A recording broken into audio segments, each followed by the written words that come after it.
आज चाहिँ म यस्तो जग्गा जाँदैछु जुन चाहिँ हरेक केटीले मन पराउनु। Hello everyone, welcome back to my channel. This is Norsang Tamang र आज चाहिँ म दिदीको सलुन गएको थिएँ र म को दिदीकोमा जाँदैछु भनेर म तपाईँलाई एकछिनबाट देखाउने छु। उहाँ चाहिँ हुनुहुन्छ सरिता जोशी दिदी। Yes, she is very talented and beautiful as well. म चाहिँ जहिले पनि दिदीकोमै जाने गर्छु किनभने मलाई उसँग चाहिँ अब एकदम पहिल्यैदेखिको चिनाजाना छ है, कनेक्टेड छु नि त। त्यही भएर चाहिँ म जहिले दिदीकोमै जान्छु। अब पालो भएको चाहिँ हेयर वास गर्ने है।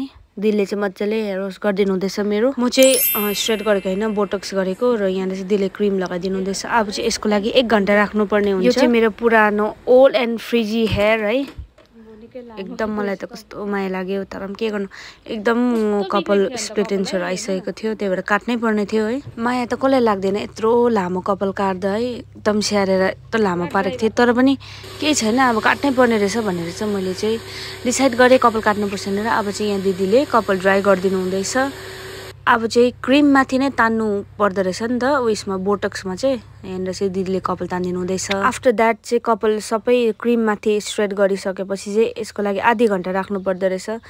आधी घन्टामा चाहिँ दिदी र मैले लन्च गऱ्यौँ है। यो चाहिँ एकदम मिठो छ चाउमिन होइन। मलाई त एकदम भोक लागिरहेको थियो, तर के गर्नु, अब स्ट्रेट गरिसकिहाल्नुपर्छ भनेर चाहिँ स्ट्रेट गरिसकेर चाहिँ हामीले लन्च गर्नु थाल्यौँ। दिदीले पनि खानुहुँदैछ, म पनि खाँदैछु। दिदीलाई चाहिँ मैले त्यस्तो भिडियोमा देखाइनँ किनभने ऊ अलिक बिजी थियो नि त। अब चाहिँ जुन अघि क्रिम लगाएर स्ट्रेट गरेको थिएँ त्यो चाहिँ कपाल धुनुपर्ने हुँदो रहेछ र यहाँनिर म रेडी भइसकेँ। यहाँनिर चाहिँ दिदीले मजाले धोइदिनु हुँदैछ कन्डिसनरहरू लगाएर।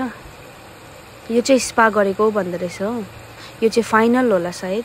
यस, यो चाहिँ फाइनल वास रहेछ। आफ्टर द्याट चाहिँ फेरि कपाल ड्राई गरेर यो चाहिँ फाइनल लुक हुनेछ होइन। मलाई अराउन्ड 3 to 4 आवर्स लाग्यो यति बनिनुको लागि। हेर्नुहोस्, पहिलाको भन्दा चाहिँ एकदम दामी डिफ्रेन्ट आएको छ होइन। डिफ्रेन्स चाहिँ एकदम दामी छ। पहिला कस्तो फ्रिजी थियो, अन्त अहिले हेर्नुहोस् एकदम स्मुथ भएको छ कपाल होइन। मलाई चाहिँ एकदम मन पर्यो।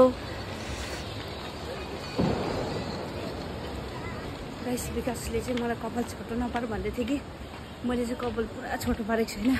त्यसको रियाक्सन हेर्नुपर्छ अब।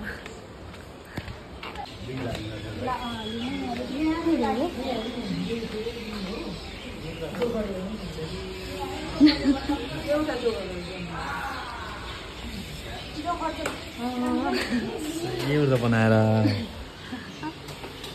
रियाक्सन लामै छु गाइस, तपाईहरु यदि इन्ट्रेस्टेड हुनुहुन्छ भने सिजर स्क्वायर सलुनमा एकपल्ट भिजिट गरिदिनुस्। Thank you, bye bye, see you in the next vlog.